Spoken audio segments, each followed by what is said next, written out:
This is David Mansaray. It's about a talk on an unscheduled topic. I was told it's meant to be getting recorded, so I just want to check that everything is in place before we get started.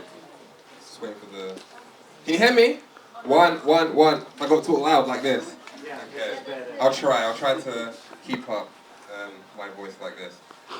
So all of you are here today to hear me speak about something that I wrote down, which was mind control when speaking a foreign language. That's what is written in your program booklet. However, I'm going to be speaking about something different today. And are you upset with me? Oh, nice, yeah. Can you hear me? No. No? I'm speaking as loud as I can. Yeah, it's not working. Can somebody turn up? One. It is working. It's working. They say it's working here at the front. Yeah. Oh yeah, but Tie with two. you need to move that box further up. Yeah. It works very well, but it's just too far back, and the box should be further back. Well, I can try to speak as loud as possible, but I don't know what else I can do. I don't know if the technical team is here right now to check if anything can be changed. It's a human issue. The conversations are behind us. I see. Can we keep the noise down at the back there, please? Because we have a human issue. Yeah?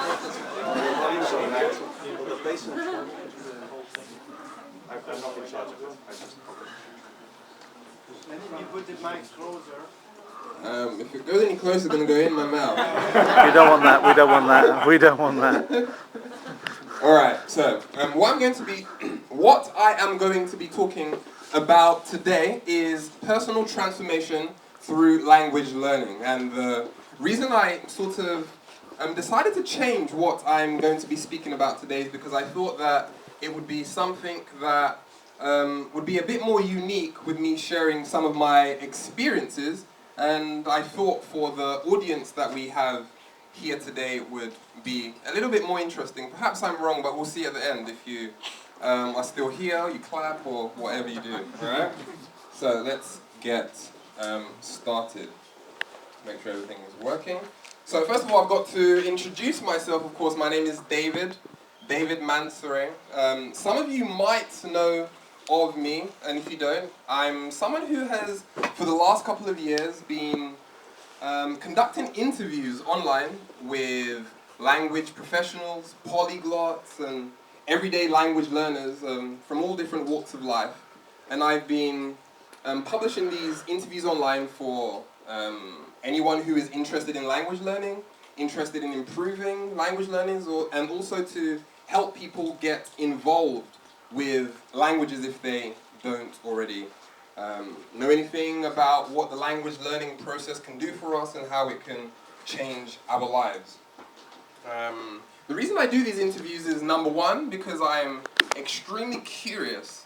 I'm curious about the way other people go about learning languages, the way that they use their methods, how languages change their life, and I'm interested in learning how I can improve my own language learning. That I do it for that reason more than anything, to be quite honest with you. And so, the project that I have online at the moment with languages is called Languages Culture. It's a podcast which you can find on iTunes, and you can go to languagesculture.com, and I have a number of interviews with different people. So if you want to find out more about me, you can go over to languagesculture.com and you can hear what the interviews sound like and the advice that is given away. Everything is for free, don't worry, I'm not trying to sell you nothing. Okay, so for me, language learning has always been a process of discovery. It's not so much about the methods that we use. It's not so much about learning words and sentences. It's all about discovering things. And when I say that it is about discovery for me, it means, of course, discovering a lot about a new language, discovering a lot about a new culture. But more than anything, it's for me what I discover about myself. And this is what I want to share with all of you today. But first I'll share my first experience with languages, and that was when I was at school, like probably most of you here, and it wasn't a pleasant experience. I studied German at school for 3 years. I've not retained anything, so no one come up to me and speak in German. When I started learning languages, I was really enthusiastic. I thought that, you know, I'm going to learn a new language, maybe find a girl or something, get involved in new culture, and I was really enthusiastic. But after some time, my interest sort of disappeared. And it's a bit sad to say, but I was influenced by, you know, my peers at the time. Remember, I was a maybe 12-year-old boy at the time. And one of the comments that I got often is, oh, David's a teacher's pet, you know. He's sitting at the front of the class to learn this language that sounds like you've got phlegm in your throat, you know, when you're speaking, talking about the German language. And I sort of got influenced by the negativity. And then another experience that was really, really eye-opening for me was the first time that I went to Poland. At the time I was 18, I think. And before I say why this experience was so enriching for me, I will talk about sort of my background. I came from a part of London, which was, I'm from London, in England, and I came from a part of the something funny, right? Not London, Ontario. Pardon? Not London, Ontario. And I was very, I came from a poor part of London, so I didn't have very much money, and I was surrounded by a lot of negativity. And so when I say I was surrounded by negativity, what do I mean exactly? I mean drugs, violence, and anything you can think in between. It was something that was around me constantly. And it was very difficult to do anything positive with your life when you're surrounded by all of this negativity. And so anytime someone would try to do something positive, I don't know, maybe learn a language or get involved in travel or something that was outside of the box, you sort of got pigeonholed as different or weird or something like that. And so it was very difficult for me to break out of this sort of negative bubble that I was in. However, I had an experience which was very enriching for me, and it was the first time I went to Poland. A guy that I knew invited me to work on a documentary sort of project, and I was going to be working as an assistant editor. And we went to Poland, and I didn't know anything about languages or anything like that, still only spoke English. And when we got there, I realized on many occasions I should say, that when I would walk into a room, everybody would be speaking in Polish, and I would walk in, and everyone would turn around and look at me, and then start speaking in English. They would change the language for me. And it was an act of kindness, which I really appreciated. On the other side of things, it made me feel really stupid. Honestly, yeah. It made me feel stupid, incompetent, made me feel lazy. It made me realize how close-minded and how shut off I was from what the world has to offer.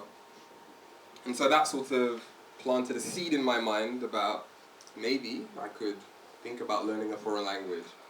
And it was also really eye-opening because any city in the world that you go to, there are going to be, well, not any, but major cities, there are going to be foreigners. And you have different types of people. People who are happy to have foreigners in their country, and people who are not so happy to have foreigners in the country. I was around a lot of negativity, as I said, so I always absorbed the negative ideas about foreigners in London. And this experience made me realize, why do people say negative things about foreigners all the time? I had pre-packaged opinions inserted into my mind, and I hadn't gone out to check whether or not these things I was hearing was true. And so that was sort of where things started for me. So it was all with travel. Languages are something that taught me how to be more open as a person. I had many, many, many negative experiences from the time when I was living with a guy who was on crack, literally, and he robbed me from my mobile phone. Wasn't too expensive. I've had myself taken to a cash point with a knife, told to take all of my money out and give to the person. I was really clever because I had 2 cards and I switched them and put the other one right here. So he didn't take my money.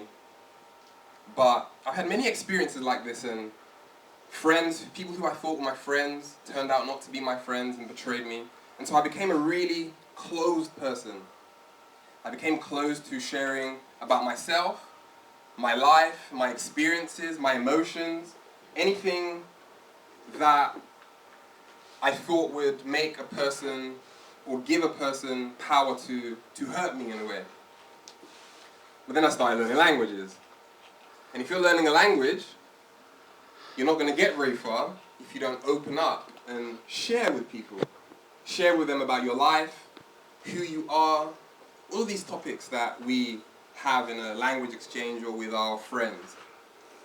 And I realized really early on that when we are speaking with people and it is just for a language exchange, it can be difficult to advance in your language studies because you end up talking about the same topics. What's the weather like? Where are you from? What's your job? You can do the next one, right? And so languages forced me to open up and share my life because I really wanted to get out there and learn and become more of a person, a more communicative sort of person. And so this is another thing that languages have helped me to develop in myself. And I didn't realize that I was such a closed person at the time. I thought I was really open. But then sometimes when you embark on a journey, you realize that the opposite is the truth, isn't it? Can anyone relate? Yeah. Amen. Amen. I feel like a preacher. Another thing that languages have done for me is made me more confident. It's made me learn that it is important to continue moving forward despite some of the thoughts that we have in our minds. Even though we have thoughts in our minds that tell us that we can't continue, that tell us that we aren't good enough, that tell us that we don't have the ability, that there is no way to get to the other side of the mountain, if I can say that, unless you do continue. And I'm going to share a story which is probably inappropriate to share with you. That's the way to do Probably it. inappropriate, but I'm going to share it anyway because I was told that in order to really connect with people, you have to share things that maybe scare you a little bit. And so I'm standing here and I'm a little bit scared of sharing some of my stories with you all today. Fear of people judging me or anything. But you're going to forget about it all probably by tomorrow. Right? Better do. So, I went to Madrid for the first time after I had been learning Spanish for 8 months. And I thought I knew how to speak Spanish at this point. I thought I knew how to speak Spanish. And I was there for 3 weeks, and it was a very difficult experience. You know, I realized how much I didn't know because I didn't understand hardly anything. And my girlfriend at the time came to visit me, and she and I went to a hotel, got some wine. I like wine in Spain, it's cheap too. And to fast forward past the inappropriate part,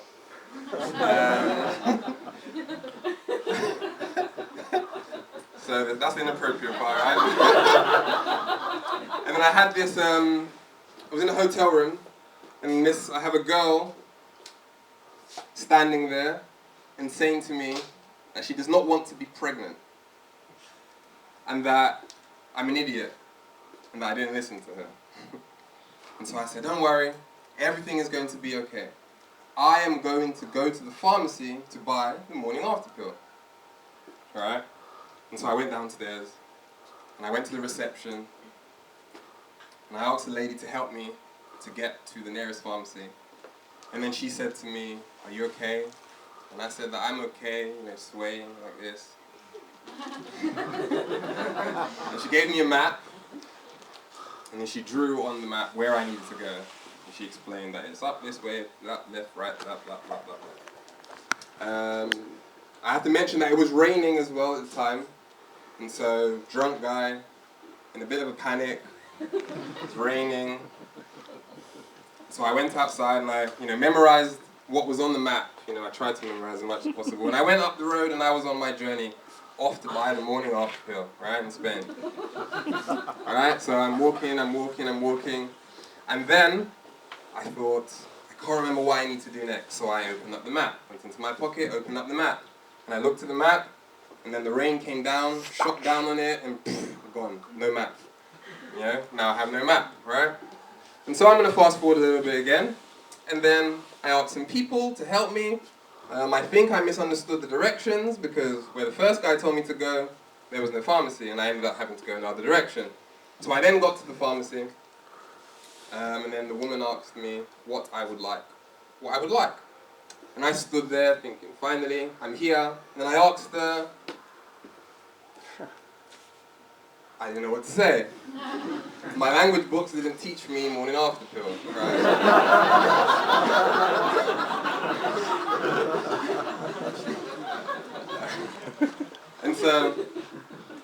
and so I stood there, kind of like how I am now, just kind of,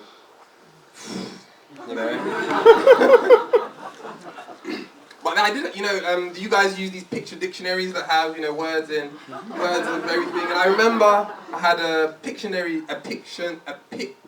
dictionary that I had back in London. I think I saw the word for pill. I think I saw the word for pill. I went through that section. And what I saw in my mind was something that started with P. And the word that came to mind was pastel. Yeah? Pastel, right?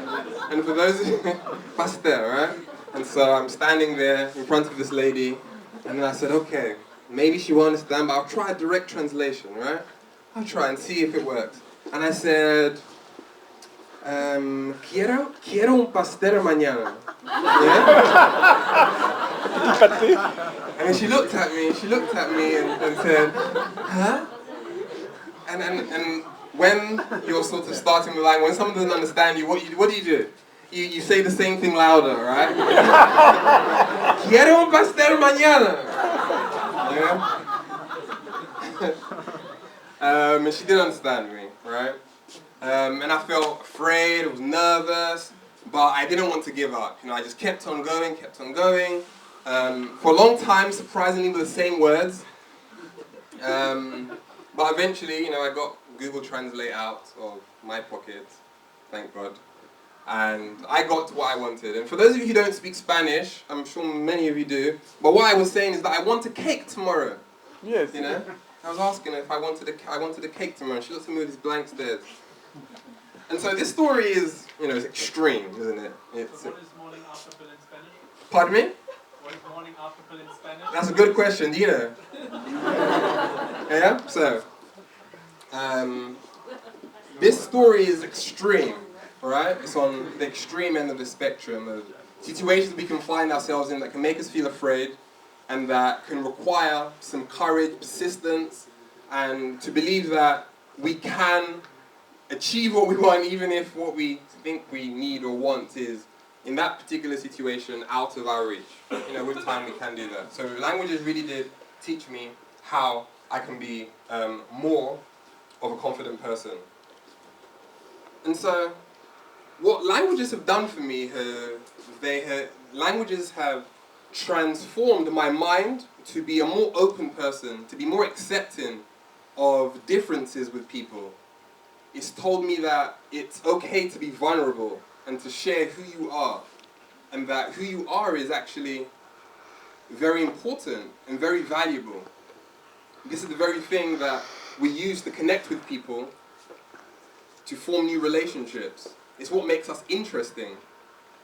And so when we get afraid and we go into our shells and we try to hide who we are, what we can actually do is stop. We can stop ourselves from getting hurt, of course. That may be what we try to do. But what we also do is stop good people. We stop ourselves from experiencing amazing experiences if we're closed. So it's important to be open. And this is something languages have taught me about myself. Languages have also taught me that it's not important to be the best. We can strive to improve, to become more each time, try. But you don't have to be the best to enjoy your experiences, to get something out of what it is that you are embarking on. I'm sure all of you here have had the experience of, I'm not as good as that person or this person at some point. Am I right? Yes or no? Yeah, you don't want to admit it, but yes. Alright? We all have these thoughts, and I think it's human nature sometimes to think that. But again, language learning is not a competition. It's not something that we do because we want to just acquire another language or because we want to impress people. Because in fact, what keeps us going are the relationships we form with people, the growth that we get inside of ourselves, and also what we're going to see in the world and in people just enriches our lives.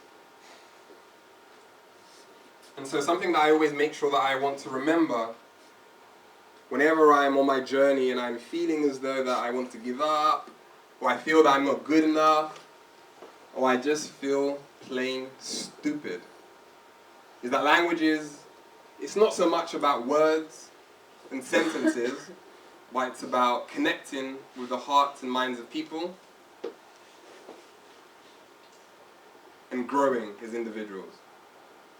And this is what I would say I have to say about language learning and transformation. I could go on, a long list of things that languages have done for me. And my goal here today is not to teach you something that you don't know, but to bring something to the surface that I think is sometimes easy to forget. Online, I browse the forums and I look at what people have to say about language learning, and I think that sometimes people forget that it's not about how many words you know, it's not about how many languages you know, it's not a competition. It's really about what languages can do for you as an individual, how you grow, and what you get out of the experiences. So if you take anything away from today, or remember anything, after you forget my story, is that languages are not about words and sentences, but about connecting with the hearts and minds of people. And that's what I have to say today. Thank you.